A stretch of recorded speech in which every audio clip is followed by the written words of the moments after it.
Hi, I'm John Green, and this is Crash Course Navigating Digital Information. So we're going to talk about your social media feed today, but first, at the beginning of this series, I told you one of the two jokes I know, and now that we've reached the last episode, I'd like to tell you the other one. So a moth walks into a podiatrist's office, and the podiatrist says, "What seems to be the problem, moth?" And the moth answers, "Oh, doc, if only there were only one problem. I can't hold down a job because I'm not good at anything. My wife can hardly stand to look at me. We don't even love each other anymore. Worse than that, I can't even remember if we ever loved each other. When I look into the eyes of my children, all I see is the same emptiness and despair that I feel in my own heart, doc."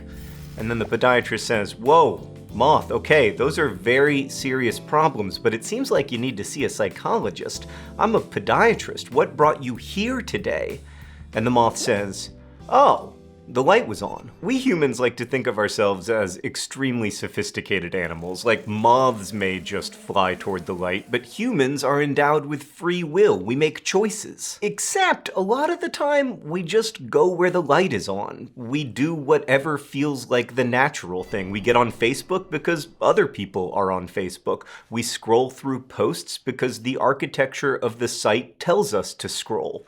We become passive. In the past decade especially, social media has fundamentally changed us. Like, take your vocabulary, for example. Silicon Valley rivals Shakespeare in its prolific additions to the English language. Friend, Google, and Gram are all verbs now. Snap and handle have new definitions. Sliding into someone's DMs is a thing. But it's not just how we speak. These apps have not so subtly become embedded in our daily lives very quickly. Sometimes we don't even realize how much they impact us. They've changed our perceptions and expectations of privacy, and they've also helped to shape our offline experience. In 2016, for instance, Russian agents organized political rallies all over the US by creating fake Facebook pages for made-up grassroots communities that then had real offline rallies. Just by posing as organizers against Donald Trump or against Hillary Clinton, they actually got real people to show up in Florida, New York, North Carolina, Washington, and Texas. And those rallygoers didn't know that it was a ruse. I find that scary. So today, for our big finale, we're talking about the great white whale of navigating online information, your social media feed.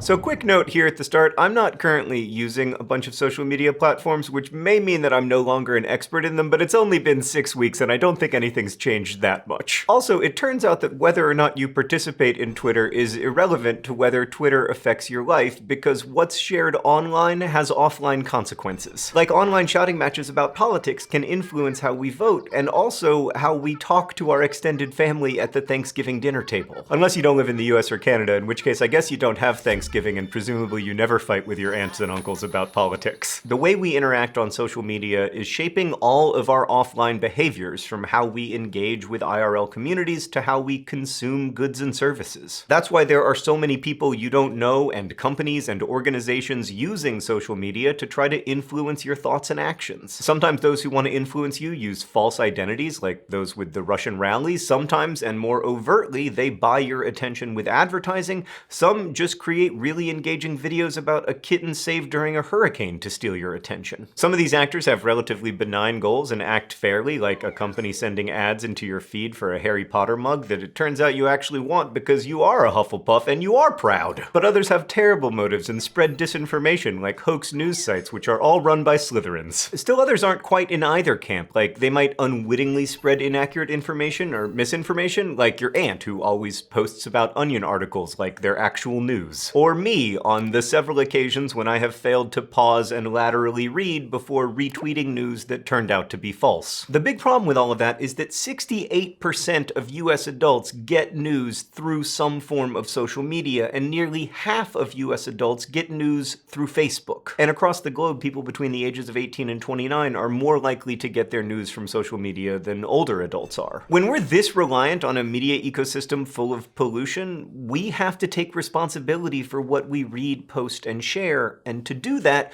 we should fully understand how social media networks really function, including the good stuff and also the terrible stuff. First, the good side. For one thing, platforms like Facebook, Twitter, and Instagram allow us to share information and thoughts without the help of traditional gatekeepers. Prior to social media, it was really difficult to have your voice heard in a large public forum. And because all the posts in our feed look more or less equal, social media has allowed people to have voices in public discourse who previously would have been silenced by power structures. That's great. All tweets were created equal, and everybody's face looks weird with that one square-jawed Snapchat filter, and we're all in this together. Also, social media is great for making friends and finding communities. We can organize ourselves into these little affinity groups around special interests or organization, which makes communication much easier than it ever was before. Like, for example, what if a group of people want to get together and figure out how to decrease the overall worldwide level of suck? Or when I need to know what's eating my tomatoes, I can go to a gardening Facebook group. That example, by the way, is for old people alienated by my previous mention of Snapchat filters. That said, there are plenty of problems with social media, from cyberbullying to catfishing to scams to massive disinformation campaigns to people live tweeting shows you wanted to watch later. And if you're gonna live partly inside these feeds, I think it's really important to understand both the kinds of information that are likely to be shared with you and the kinds of information you're incentivized to share. Let's start with targeted advertising. So you're probably seeing an ad in this corner, possibly this one. I don't have a great sense of direction when I'm inside the feed. Or maybe you watched an ad before this video played. Regardless, you may have noticed that something you searched for recently has been advertised to you. Like, for instance, I'm trying to improve my collection of vintage cameras for the background, and suddenly all I see are advertisements for vintage cameras. Social media companies make money by selling advertisements. That's why you get to use those platforms for free. But these ads are very different from billboards or ads in a local newspaper, because these ads were crafted just for you or people like you based on what social media companies know about you. And they know a lot. They can learn your interests and habits based on how you use their app, but they can also track you elsewhere via other apps associated with that company or by using geolocation features to figure out where you physically are. Social media companies take all that information and present it to advertisers in one form or another so that those advertisers can target their ads based on your interests and browsing history and location and age and gender and much more. Can you protect your privacy and your feeds from targeted advertising?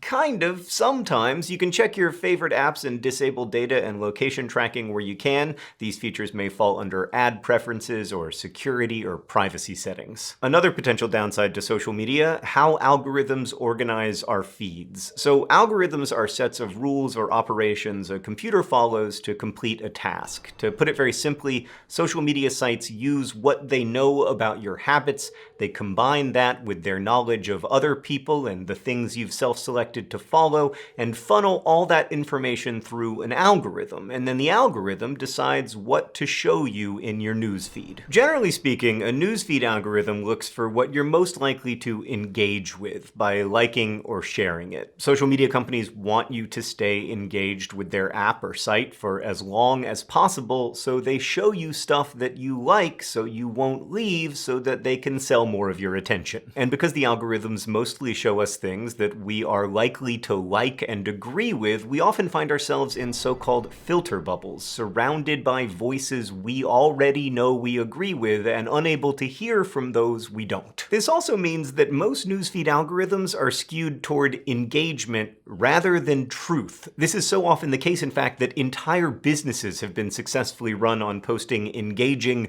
but false news stories. Many newsfeed algorithms favor outrageous and emotionally engaging content, so companies looking to make money from clicks and advertisements can use that to their advantage. Hundreds of websites were built on false viral stories leading up to the 2016 US election, and BuzzFeed later found out that many were run by teenagers in Macedonia. Valuing engagement over quality makes it harder for users to distinguish between truth and fiction. Like, humans tend to interpret information in a way that matches our pre-existing beliefs. That's called confirmation bias. But even if you did somehow manage to be completely emotionally and ideologically neutral on a topic, research has shown that if there's information you know is bogus, encountering it again and again means you start to believe it. Warding off all these negative effects of algorithmic news feeds and filter bubbles is really hard, but I do think you can limit the effects by A, following people and pages that have different viewpoints and perspectives than you do to add some variety to your feed, and B, looking for ways to turn off the best or top posts features in your favorite social apps so that they display information to you in a more neutral way. All these negative features of social media combine to create the feature that I personally worry about the most: extreme recommendation engines. Social media algorithms show you more of what you've already indicated you like. The way we use those apps tends to keep us surrounded by information we're primed to believe and agree with, and because engagement is the most important thing and we tend to engage with what most outrages, angers, and shocks us, the longer we hang out on some social media apps and engage with outrageous content, the more likely those apps are to push outrageous content to us. Researchers have found that YouTube's recommendation algorithms, for instance, consistently showed users more and more extreme far-right channels once they began watching political videos. They called it a radical rabbit hole. YouTube was lumping together outlets like Fox News and the channels of Republican politicians with those of known far-right conspiracy theorists and white nationalists. They also found that far-left channels had smaller followings and were not nearly as visible via those same pathways. Now, beginning in 2017, YouTube started to update its algorithm to prioritize what they call authoritativeness, in part to try to stop this from happening. But as previously noted, no algorithm is perfect or objective. Ultimately, it's on us as users not to fall down these rabbit holes, not to go merely where the light is on. That's why I think it's so important to follow accounts with differing viewpoints and to turn off data tracking if you can, and in general to try to unwind the algorithmic web around your social media life. And while you're in the feed, it's important to remember to read laterally about sources you don't recognize, and also take a break once in a while. Talk to actual people. Get some fresh air. I really think that's valuable. But even though I personally had to leave lots of the social internet, I do believe that social media can be an effective way to learn about news and other information if you're able to protect yourself. Let's try this in the filter bubble. Oh yeah, that looks about right. Yes.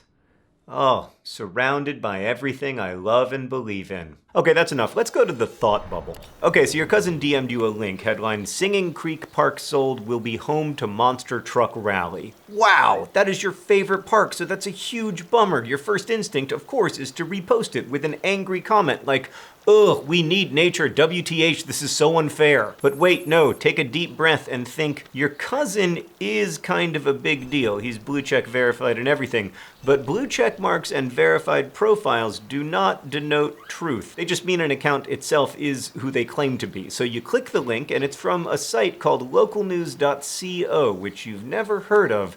And this is where your lateral reading kicks in. Use a search engine to look up the name of that site. Its Wikipedia entry reveals it is a recently founded independent news site for your area, but it's a very short Wikipedia article. Not many reputable sources have written about the site to give us a better idea of its perspective or authority. So you search for their claim instead, Singing Creek Park sale. The first result is that sketchy local news site. Let's peruse that entire search page. Aha, there you go. The seventh result is from a website you do know and trust, your local TV station, and they say the park was sold, but it's actually going to be turned into a non-profit wildflower preserve, which, you know what, sounds pretty lovely. You could leave it at that, but as a good citizen of the internet, you should correct this misinformation. Tell your cousin what's up, they won't be at all defensive, ask them not to share it, and then post the trustworthy article yourself with the headline, "Condolences to monster truck enthusiasts." Mission accomplished. Thanks, Thought Bubble. So during this series, we've talked a lot about using lateral reading to check the source, look for authority and perspective, and then check the claim and its evidence.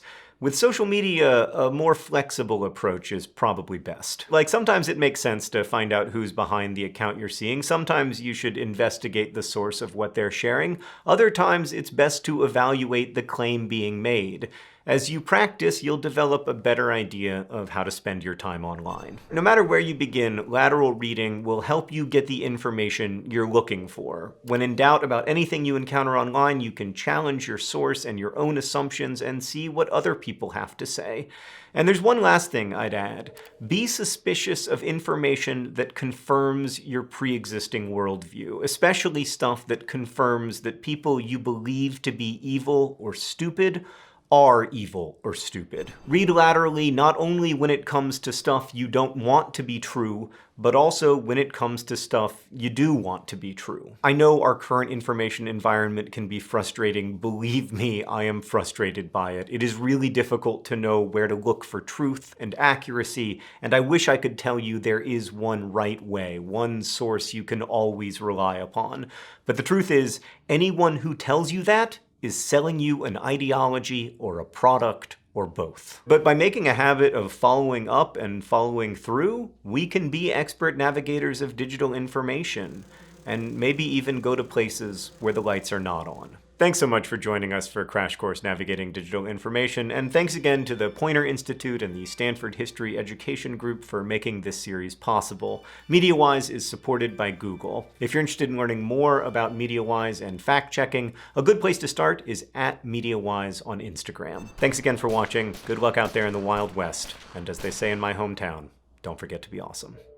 Thank you for watching Crash Course, which is filmed here in Indianapolis, Indiana, with the help of all of these nice people. For this series, Crash Course has teamed up with MediaWise, a project out of the Poynter Institute that was created with support from Google. The Poynter Institute is a nonprofit journalism school. The goal of MediaWise is to teach students how to assess the accuracy of information they encounter online. The MediaWise curriculum was developed by the Stanford History Education Group based on civic online reasoning research they began in 2015. If you're interested in learning more about MediaWise and fact-checking, you can visit at MediaWise on Instagram. Thanks again for watching, and thanks to MediaWise and the Stanford History Education Group for working with us on this project.